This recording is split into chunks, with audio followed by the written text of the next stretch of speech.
Welcome to the woods. Welcome to the cabin in the woods. It's that time of year. It's raining hard. So we're inside today. It's good to be back after a few weeks absence spent with family and friends. And I hope you all had a great time over Christmas or Yule. Before I get on to some good news, and there is good news, I'm going to take a quick trip back, have a look at 2023. And I've seen quite a few people doing just that, a review of the year just gone by. For me, it was a strange year.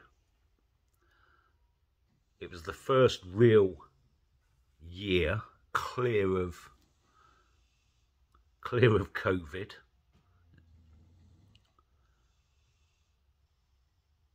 And I noticed that to most people I know, that period had simply been tucked away, forgotten on purpose, tucked to the back of their mind. I understand why people would do that. It was a traumatic experience for many, for whatever reason.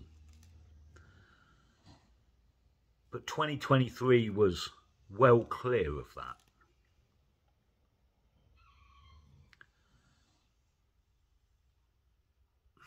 I want to say it was well clear of that, but in reality, everything that happened during that period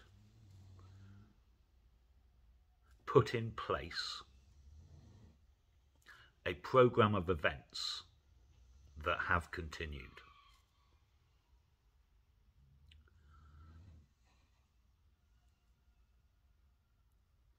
'23 was the year of the great disappearing. Nothing seen of Klaus Schwab and the Davos Brigade, or very little. Only a year before, I couldn't turn on the internet without seeing him or hearing a speech. But 2023, these people seem to be absent. They still have their meetings. They still have their programs. They still upload to their website. But they've taken a very much lower key, a much more subdued.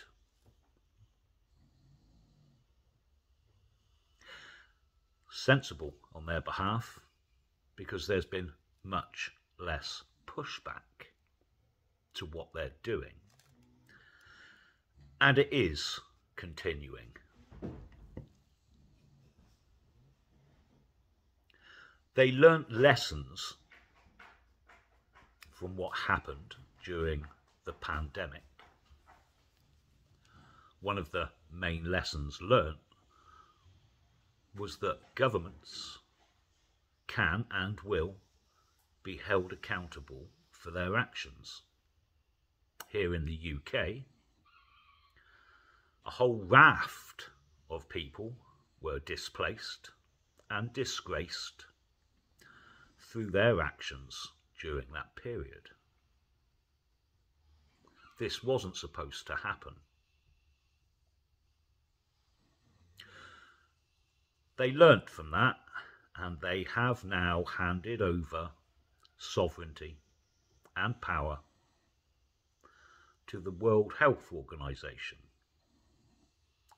A lot of people saw this coming, flagged it, spoke about it, but it's happened.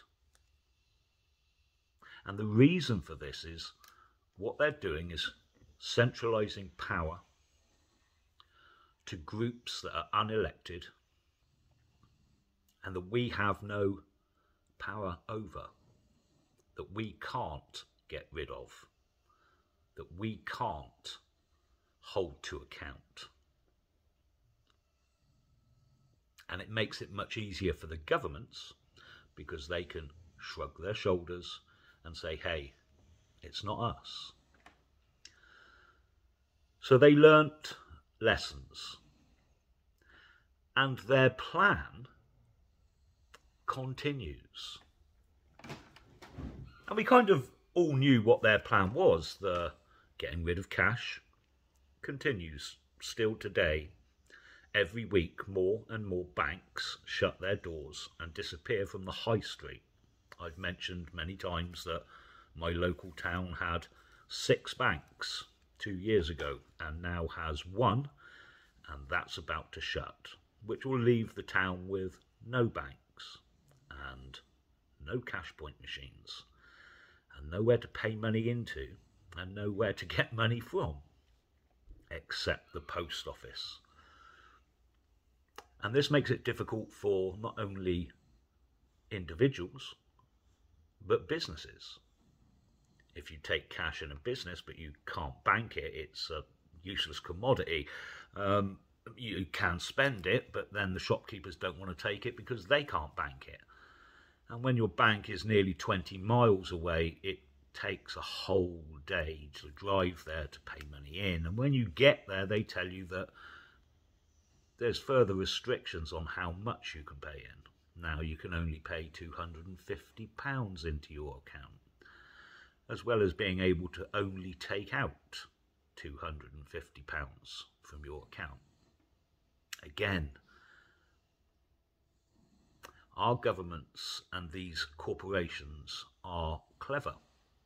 They don't ban things, they just make it so inconvenient that in the end people stop using it themselves. So cash is disappearing rapidly.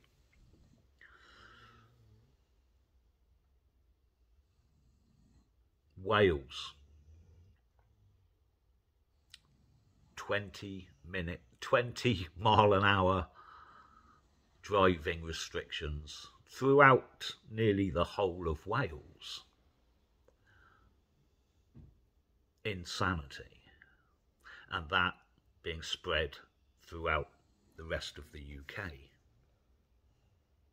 A massive increase in ULEZ zones spreading out from London, where they originated, to other major cities and towns. Bristol, Bath, Birmingham. Now charging people who have older vehicles to drive into the town, another tax, making life more expensive, more fines, a massive increase in digital surveillance throughout the country. Strange looking cameras. The ones that were fitted in my local town, where once there was 2 CCTV cameras up the high street, there's now over 50. Each camera can track you by facial recognition, and it's not the camera, it's the software, but the camera has to be up to a certain quality. So they have facial recognition, they have number plate recognition. They can even track you by the way you walk. These cameras can talk to one another. They signal to the next camera in the line. They're fitted with digital aerials. Quite incredible pieces of kit. Although why they're needed in a small Wiltshire town with a low crime rate is anyone's guess. The 15-minute city idea and the 20-minute neighbourhood idea you're going to see that name slowly disappear. I've seen it called traffic calming and whatever, neighbourhood enhancement. It's still going ahead. I'll give you an example. Part of that Agenda 2030 and the 20-minute neighbourhoods was that each area should have a green space. Not a park that it should have as well, but an area of wilderness, a green natural space. And that sounds fantastic. A piece of land that won't be developed, that the community could use. Sounds like a good idea. My local town designated, I think it was around 8 acres within the town limits, as its green space. There was only one problem. The land wasn't theirs. And the people that owned that land were rather perturbed to find out that the land they had owned had suddenly been designated as a green space. And the town council said, well, we quite like it, and it is now the green space for this area. You cannot develop it. You cannot use it for anything unless we agree. And the owners said, well, this is private land. The public have not got access to this. And the council said, we don't care. We don't need the public to have access to it. We simply need to classify it as our green space in order to tick the box. Another box ticked on Agenda 2030. So not such a good idea. A piece of land that has been stripped from the owners, that can never be developed and never used. These things continue all the way through 2023.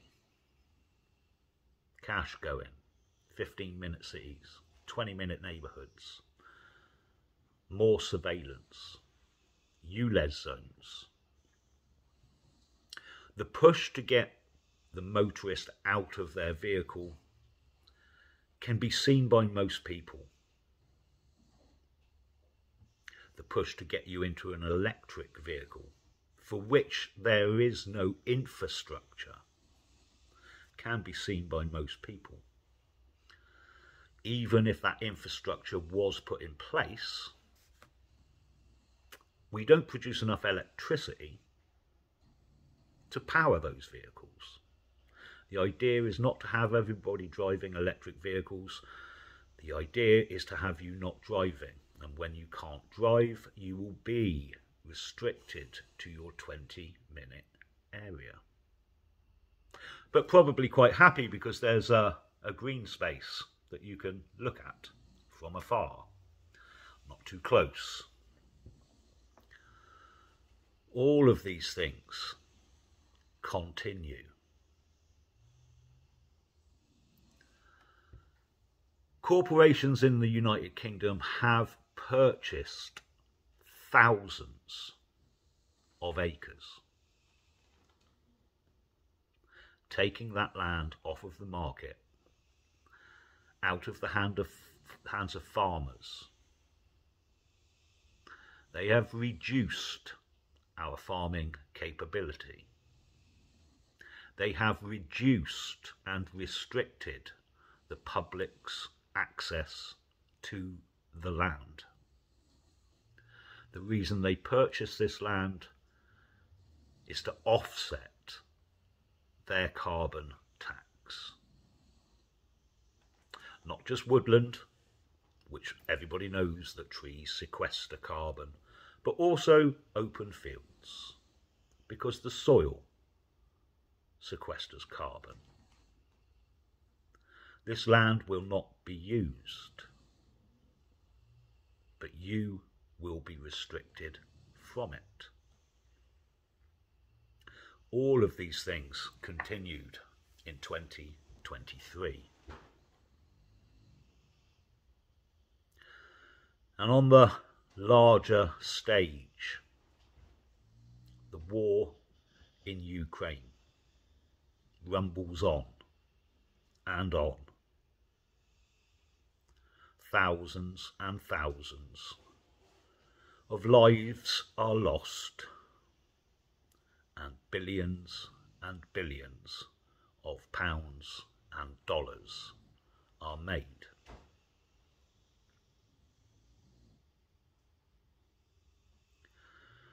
And it always seems to be the ordinary people that pay the price.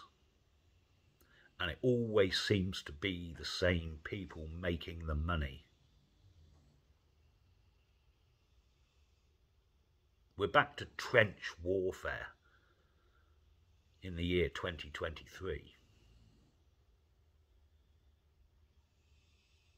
where the Ukraine have run out of men. And they're sending 50-year-old shopkeepers to the front line.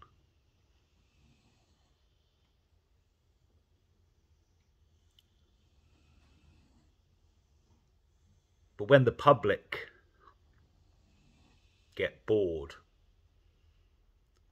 a new war,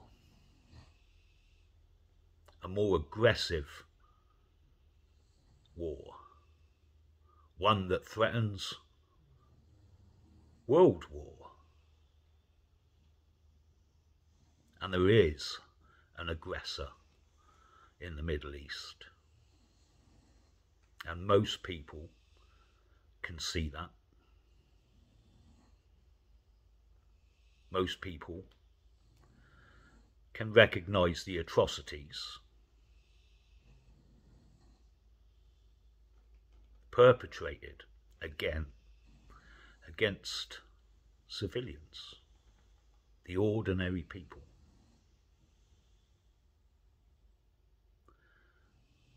Whilst millions and millions are made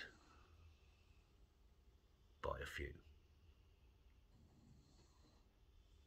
So 2023 wasn't the best year, but most of it went unseen. So what's the good news?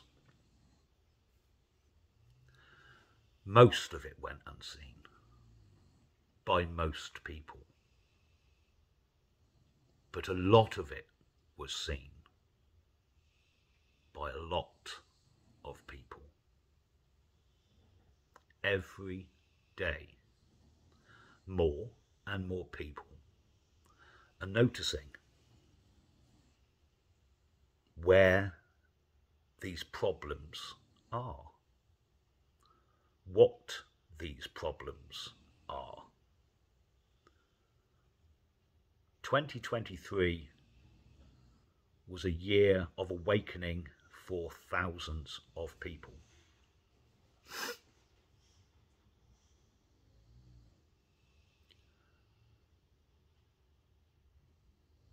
And a shift throughout the whole of Europe, where people have had enough. Now, admittedly,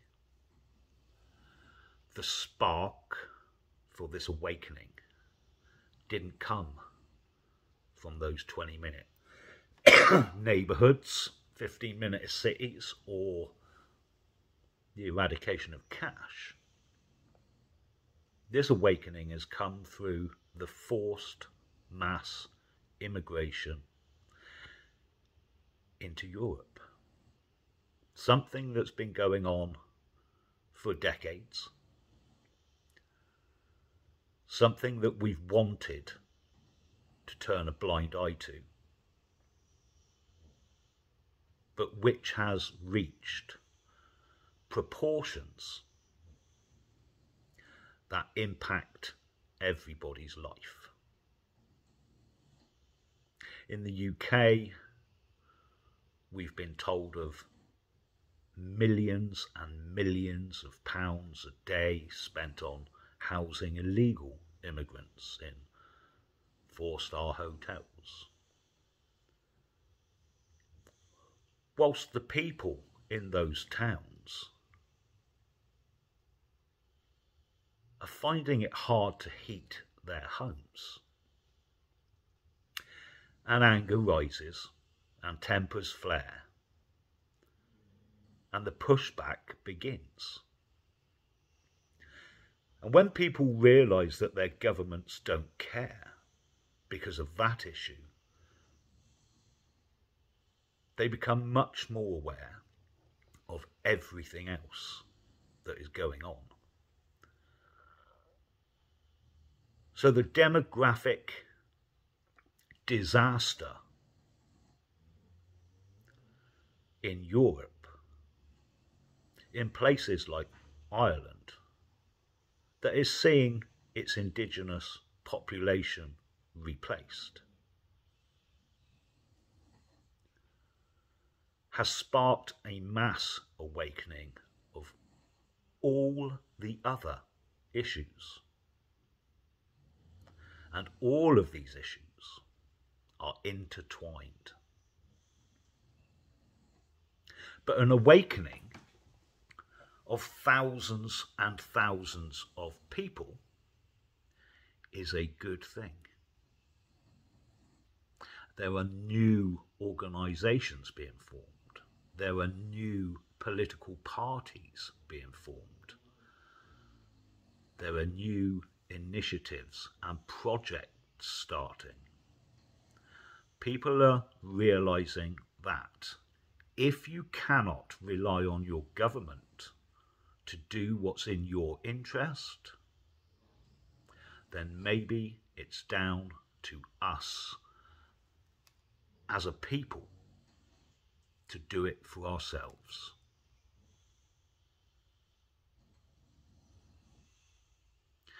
And we enter 2024 with a much clearer understanding of what we need to do. The problems will not be solved by our government, our members of parliament, quangos, think tanks, or any other group that exists. It has to come from us. And it will. And it's beginning. Across Europe, you're seeing political parties rising up from the grassroots, from the Dutch farmers. In the UK, we have political parties that they're desperately trying to not even allow to become political parties, because they know the people are sick to the back teeth and are looking for answers.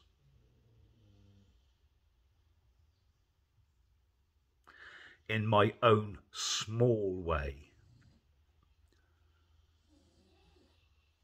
I recognise that if we don't come together as a collective and do something about this, it will be too late. My answer was taken from my own life, from the way I live, off-grid, as self-sufficient as I can be. To do any of this, you need land. And if we own that land, it takes it out of their control. It takes it back.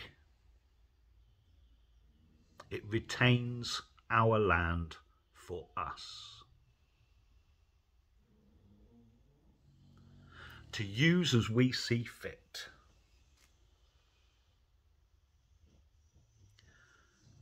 And the Woodlander Initiative started with a huge flurry of excitement, of enthusiasm. In under 6 months,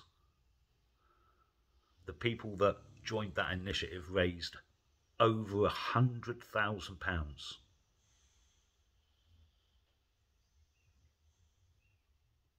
Based on an idea that we can come together as a group and do something, that we can take back control.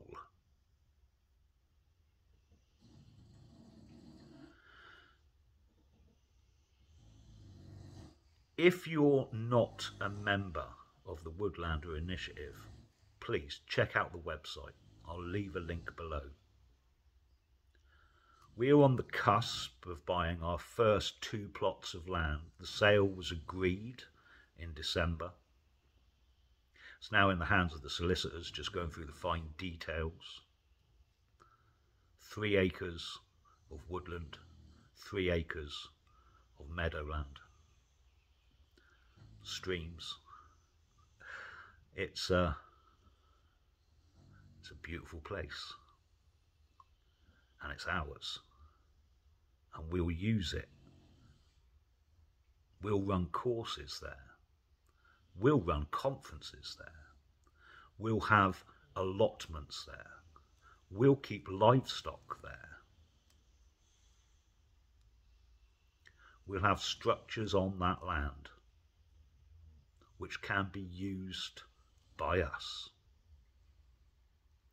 And that's only the first 2. The more people become involved, we can buy and will buy land throughout the whole country. Every county. Because we don't agree with 20-minute neighbourhoods. We don't agree with the eradication of cash. We don't agree with multinational, international, global corporations and organisations poking their noses into our everyday lives. We need to get back to localism and nationalism, linking the two in opposition to globalism. But it doesn't happen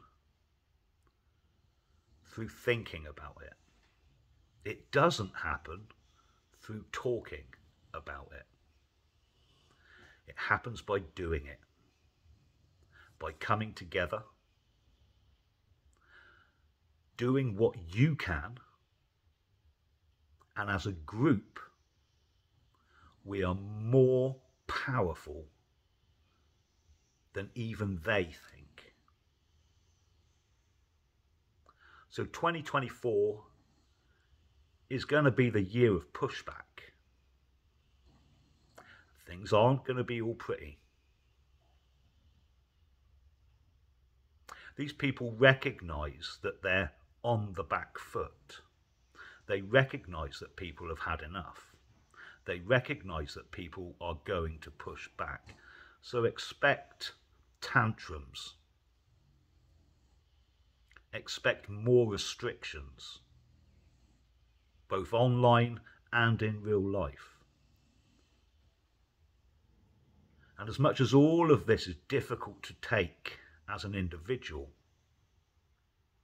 by coming together as a collective, we can get through anything, and we can start to win.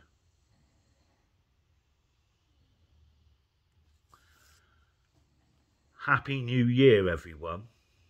This is our year. I'll speak to you soon.